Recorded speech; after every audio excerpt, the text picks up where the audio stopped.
Le suicide assisté est un terme désignant l'acte par lequel une personne se donne intentionnellement la mort, par le biais en général d'une substance létale fournie par un tiers. C'est bien la personne qui cause sa propre mort, en se la donnant, et le fait en toute connaissance de cause. Au plan légal, le suicide est une liberté et non un droit, et toute provocation au suicide est condamnable pénalement, section 6 du Code pénal. Le suicide assisté est un acte actuellement illégal.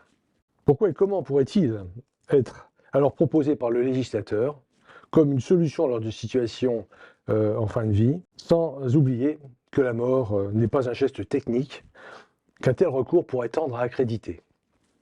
Le Comité consultatif national d'éthique, CCNE, analysant quelques problématiques éthiques générées par l'application du droit actuel dans les différentes situations de la fin de vie, et constatant un décalage entre la loi et son application, rouvre dans son avis 139 la réflexion sur une aide à mourir, en proposant le suicide assisté, encadré par des conditions strictes.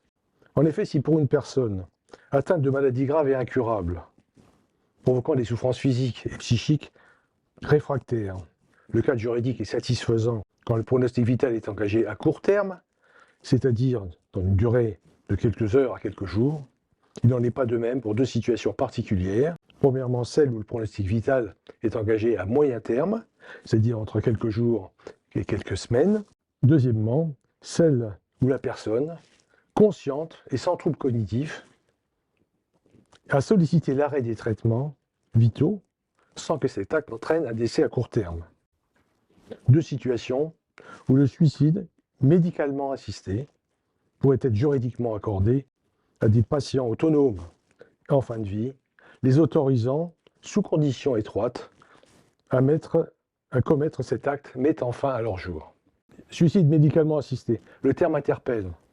Certains membres du CCNE, faisant du SMA une aide active à mourir, rappellent que l'interdiction de donner la mort constitue le premier principe primum non nocere de la médecine hippocratique et considèrent qu'il ne revient donc pas dès lors au médecin d'accomplir un tel acte et revendiquent pour celui-là un droit de clause de conscience.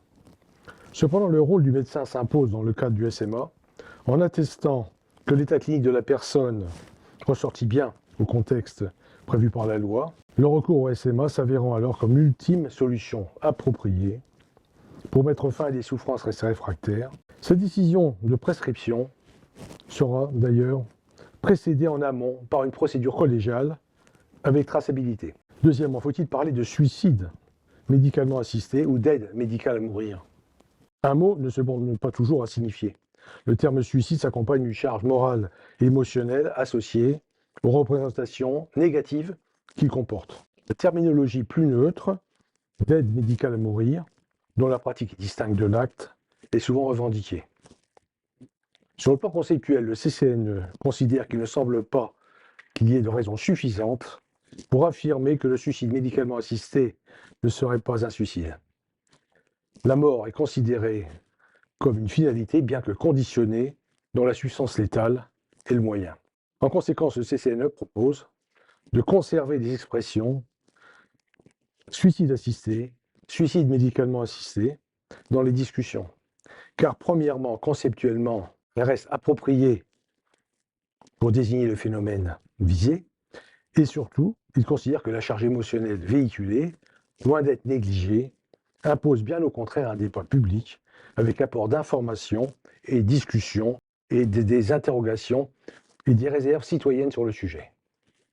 En guise de conclusion, suicide assisté, suicide médicalement assisté, aide à mourir, aide médicale à mourir, il ne s'agit pas d'un débat sémantique, mais de l'examen éthique d'une proposition aux patients comme ultime solution pour mettre fin à leur vie devenue invivable en raison de souffrances réfractaires.